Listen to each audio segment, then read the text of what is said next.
Go look at your bank statement right now and add up every software subscription. For most small businesses, it's $1,000 to $3,000 a month for tools that you have to use. I cut my entire stack down and now run multiple websites on about $100 a month total. This is chapter 1 of exactly how I did that purge. Go ahead and grab a notepad. I'm Pat Tokuyama, founder of All Day AI Like a Shark. I run multiple websites powered by a 24/7 fleet of 20 AI agents and way too much tea on my desk. I'm not here to sell you a theoretical dream. I'm here to hand you the exact battle-tested blueprints that run my business every single day. Chapter 1. The SaaS Audit. I did not quit SaaS in a single decisive moment. There was no spreadsheet, no manifesto, no weekend I blocked off to fix the stack.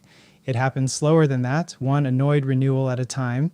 At peak, I was paying roughly $500, $600 a month in software, and the bulk of that line item was not what I expected when I finally itemized it.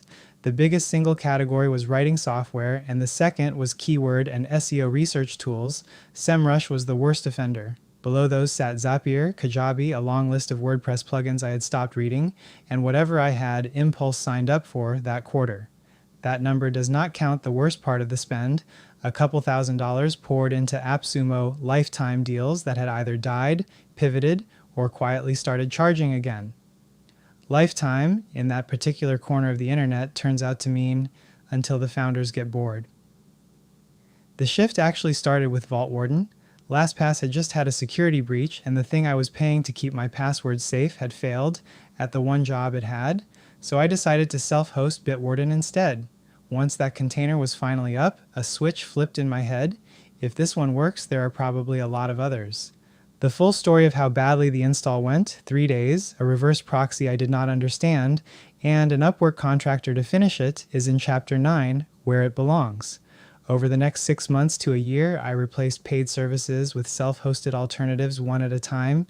Whenever a renewal came up, whenever a subscription annoyed me, whenever a price hike email landed in my inbox, no grand plan, just a steady accumulation of that one is gone now until the credit card statement started looking like a different business.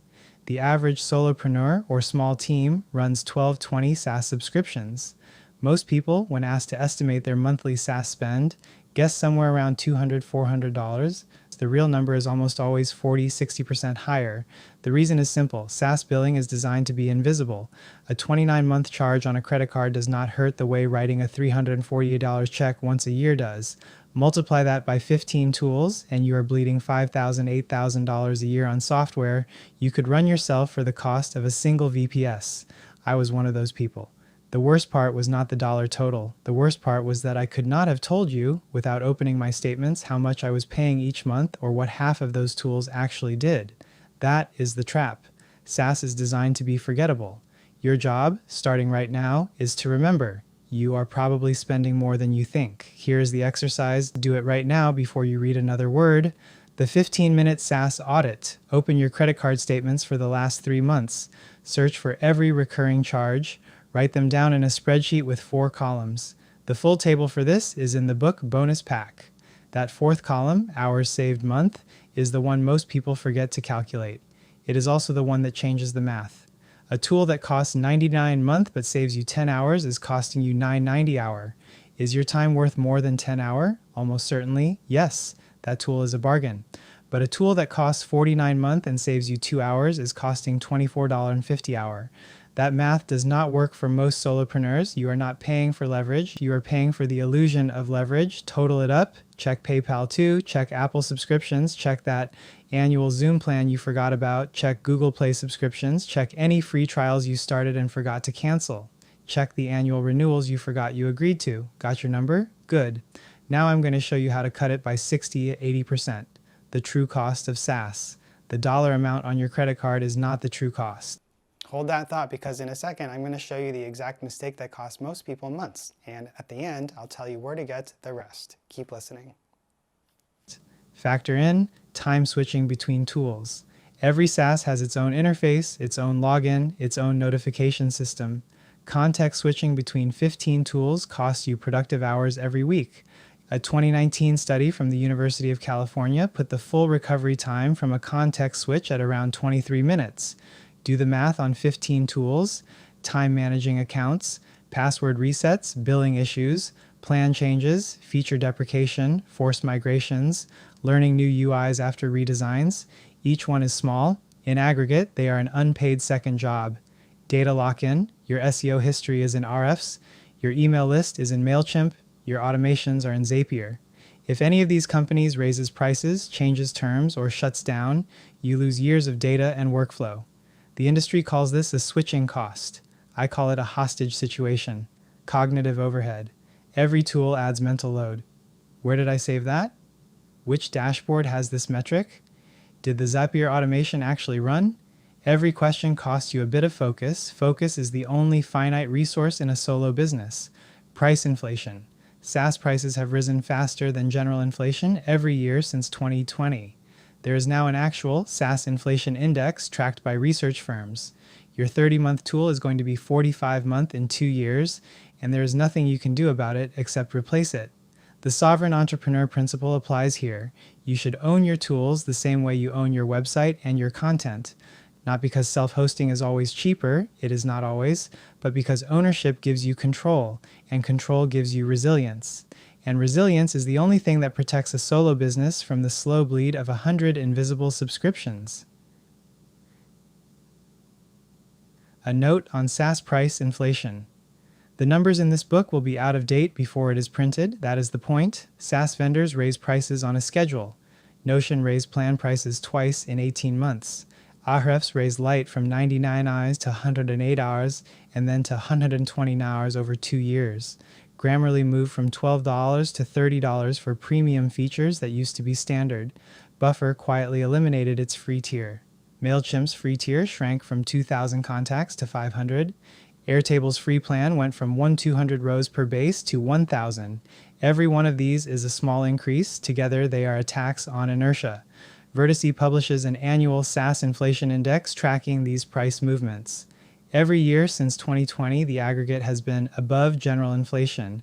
In 2024, they clocked major platform SaaS pricing at 8.7% growth against 3.4% consumer inflation. That is a 5-point spread every year, compounding forever, against a cost category most of you are not even negotiating. The self-hosted alternative does not inflate. Hetzner's pricing has been approximately flat since 2020. Open source software does not raise subscription fees because there are no subscription fees. Your $0 stack stays at $0. Run the numbers on a 5-year horizon. A SaaS that costs $50 a month today costs roughly $75 a month in 5 years at current inflation rates. A self-hosted replacement that costs $0 today costs $0 in 5 years. The gap widens every year, and the longer you wait, the more painful the eventual switch becomes because every year of inertia makes your export, your migration, and your learning curve harder. The best time to start replacing was 5 years ago. The second best time is this weekend, The Sovereign Entrepreneur Identity. This book is one entry in the Sovereign Entrepreneur series. Sibling books in the series teach you to delegate work to AI agents, to run as much of the stack as possible without paying per token, and to think clearly about which of your income streams actually compound. This book closes a different loop in the same curriculum. The tools you use to run your business should be as owned and intentional as everything else in the stack. Sovereignty is not frugality. I am not asking you to suffer through a worse tool to save $12.